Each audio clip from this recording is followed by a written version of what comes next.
Hello বন্ধুরা, সব কেমন আছো? আশা করি সকলে খুব ভালোই আছো। আজকে আমি যে ওষুধটি সম্পর্কে বলবো সেই ওষুধটির নাম হচ্ছে সিজিজিয়াম। কেউ যদি সাইজিজিয়ামও বলে অসুবিধা কিছু নেই।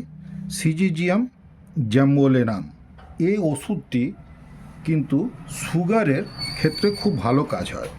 যাদের সুগার অর্থাৎ ডায়াবেটিস হয়, ডায়াবেটিস মেলিটাস বা ডায়াবেটিস ইনসিপিটাস, এই দুটো ক্ষেত্রেই কিন্তু এর খুব ভালো কাজ আছে।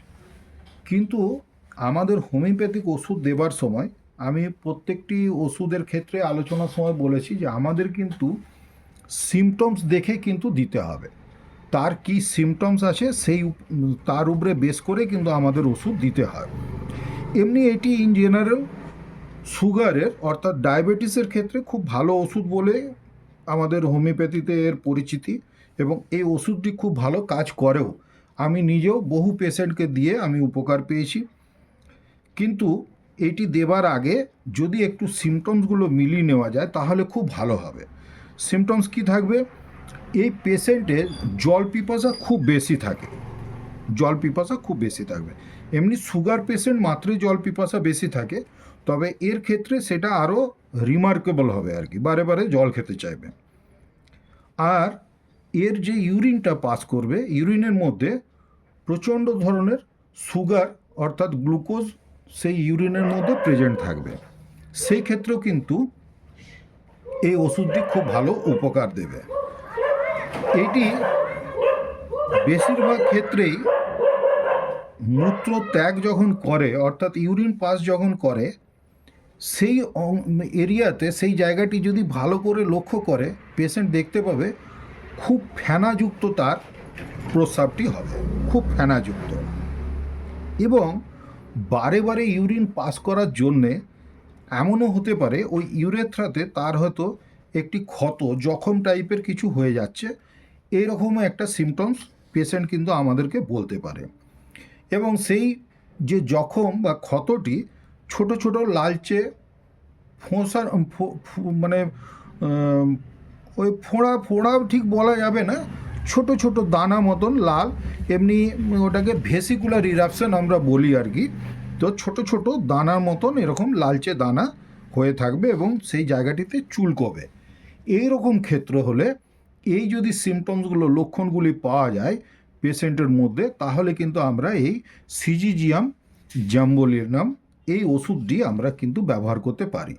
এই ওষুধটি ব্যবহারের বিধি হচ্ছে 5 থেকে 7 ফোঁটা করে সারাদিনে 3 বার আধ কাপ জলে মিশিয়ে খেতে হবে। তাহলে ওষুধটির নাম কি? সিজিজিয়াম জ্যাম্বোলেনাম। এই ওষুধটি মাদার টিনচার ফর্মে। এটি কিন্তু যারা নন ডায়াবেটিক পেশেন্ট অর্থাৎ যারা জানে যে আমাদের সুগার আছে, ডায়াবেটিস আছে, এবং তাদের ইউরিনে বেশি মাত্রাতে সুগার বেরোচ্ছে, সুগার পাওয়া যাচ্ছে, সেই ক্ষেত্রে অর্থাৎ এদের ক্ষেত্রে প্যাথোলজিক্যাল টেস্ট, ইউরিন টেস্ট যদি করা হয় তাদের ক্ষেত্রে হয়তো 3+ বা 4+ যদি সুগার আসে, সেই ক্ষেত্রে এটি খুব বেশি উপকারী। এই ওষুধটি যদি কারোর সিমটমসের সঙ্গে ম্যাচ করে যায় তাহলে সে অন্ততপক্ষে 2 মাস বা 3 মাস যদি এক নাগাড়ে ওষুধটি খেতে থাকে, তবে অন্ততপক্ষে মাসে একবার করে তার টেস্ট করে নিতে হবে তার সুগারটি কমছে কিনা, এটি কিন্তু তার দেখে নেওয়া প্রয়োজন আছে। আর ওই যেমন বললাম যে সারাদিনে 3 থেকে 4 বার করে এই ওষুধটি খেতে হবে। মাদার টিনচার ফর্মে ওষুধটি পাওয়া যায়।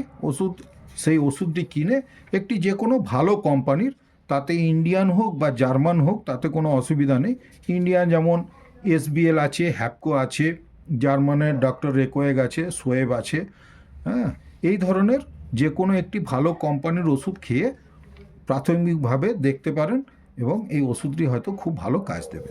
তো যাই হোক বন্ধুরা, এই ওষুধটি যদি সিমটমসের সঙ্গে ম্যাচ করে তোমরা প্রয়োগ করে আমাকে জানিও। এতে যদি ভালো ফল পাচ্ছ কিনা সেটা আমাকে জানাবে। এছাড়াও যদি এই ওষুধটির সাথে সাথে কোনো হোমিওপ্যাথিক ডাক্তারের কনসাল্ট নিয়ে নেওয়া যায় এবং তাদের মাধ্যমে, সেই ডাক্তারবাবুর মাধ্যমে যদি কনস্টিটিউশনাল মেডিসিন কিছু আপনার সুটেবল হয়, সেই ওষুধটিও সাথে চালানো যেতে পারে। একটি পোটেন্টাইজ মেডিসিনের সঙ্গে যদি এই ওষুধটি চালানো হয় তাতে খুব একটা অসুবিধা কিছু হয় বলে আমি দেখিনি। আমার দীর্ঘ 25 বছরের থেকেও বেশি প্র্যাকটিস করা হলো। তো কনস্টিটিউশনালি যে মেডিসিনটি আসছে সেই মেডিসিনের সঙ্গে যদি এই সিজিজিয়াম জ্যাম্বোলেনাম ওষুধটি খাওয়া যায়, আমি কিন্তু এতে করে অনেক রোগীর ভালো উপকার পেয়েছি। সো বন্ধুরা, আজকে এই ওষুধটির সম্পর্কে এইটুকুই বললাম। তোমাদের যদি আরও কিছু জানবার ইচ্ছা হয়, আগ্রহ হয়, তোমরা কমেন্টসের মাধ্যমে আমাকে জানিও। আজকে এই পর্যন্তই। তোমাদের যদি এই ভিডিওটি ভালো লেগে থাকে তাহলে এই ভিডিওটিতে একটি লাইক দিও, আর বন্ধু বান্ধব ও ফ্যামিলি মেম্বারদের মধ্যে শেয়ার করে দিও। কমেন্টস দিতে ভুলো না।